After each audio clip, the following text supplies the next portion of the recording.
all the thinking processes are fed into it, yet it cannot think. So this is the large difference. And I understood that the soul is the same sort of thing as the mind. Soul is another name of mind. Yeah. Yes. So my question is, what controls the soul and how does it make decisions? What controls the soul is God. Only God controls the soul, and apart from that, those factors which God has created, who build the soul. There are so many factors, and the basic actor in that is the freedom of humans to do either right or wrong. So whatever they do, whatever they choose to do, begins to influence the making of their soul.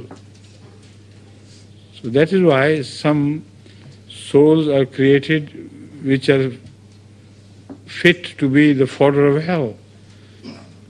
And some souls are created which even taste the beauties of heaven here on earth. And as such, they stand witness that there would be heaven for them in the hereafter.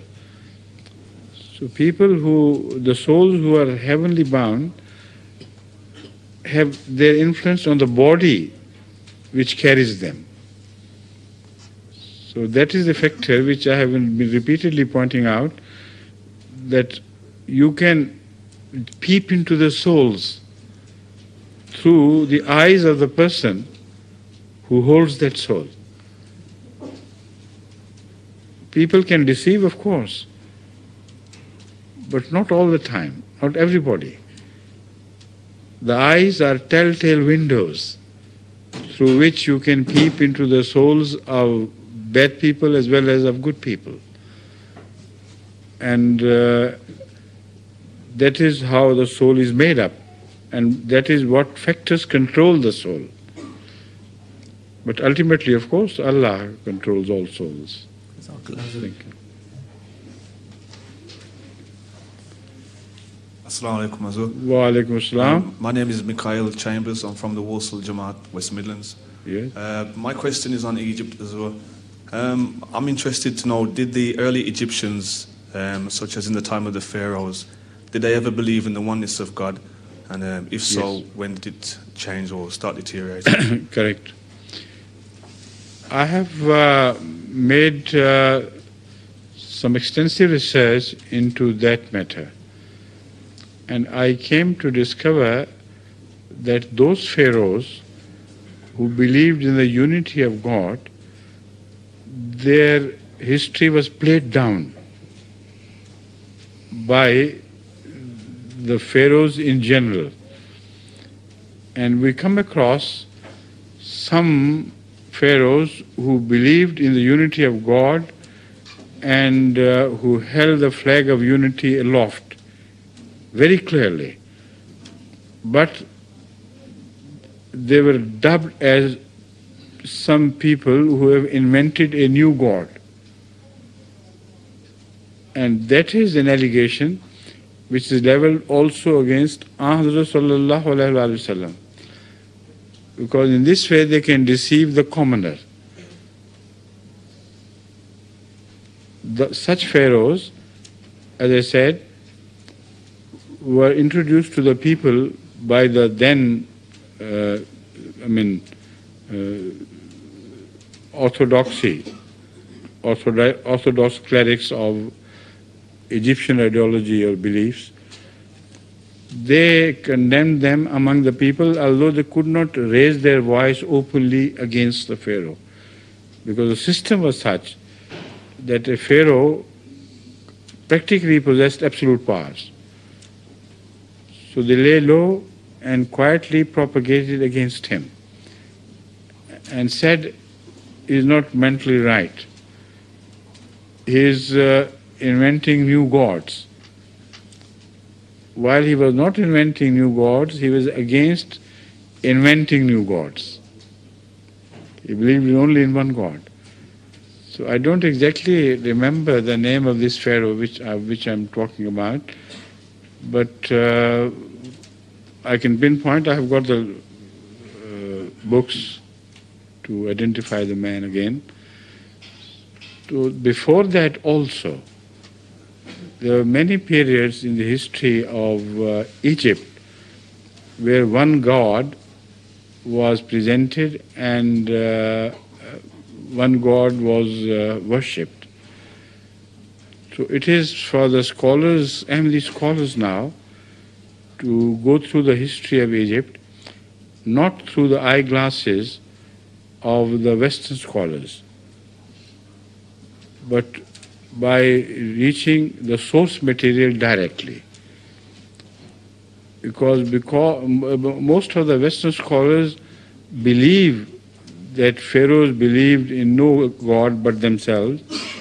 So under this influence, they do not interpret history fairly enough and independently enough.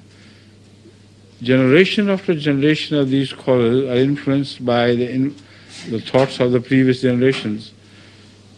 So that is the main problem of a student of Egyptian history. I think I have, during my research meetings with research groups, I once discussed this question barely and in depth with the research group to tell them what to do about it and how to make research. So there is a vast area of new research on Egyptology in which I hope the Ahmadi scholars take lead, because the rest of the world has only distorted views and images. Thank you. Thank you. Assalamu alaikum, Hazur. Hazur, if I may be permitted to ask 3 questions? Ask him. Right? Oh, he permits you to ask him. Jazakumullah. Hazur, my first question. Recently, the British government has announced legislation to remove the right of the hereditary peers in the upper house of Parliament. They are wanting to replace this house with a new system. I mean, what are Hazur's views on how this could be replaced or any possible replacement? It is not yet very clear as to what may happen. Those experts, the British politicians and experts on these matters, they express doubt as to whether they will be able to do it in near future, because their legislature depends largely on those lords whom they want to remove. So they are going to fight back. And whether they will be able to achieve the purpose or not, it is yet doubtful. But if they do, what to us? Doesn't make any difference. Because practically, even now, the legislature has the power to have their bills passed ultimately. If not quickly enough, by 2 or 3 times sending the bills back to the House of Lords, ultimately they have the power to decide it even against their will. So this is a slow process, and it doesn't hurt anybody, not us anyway. Okay. Jazakallah.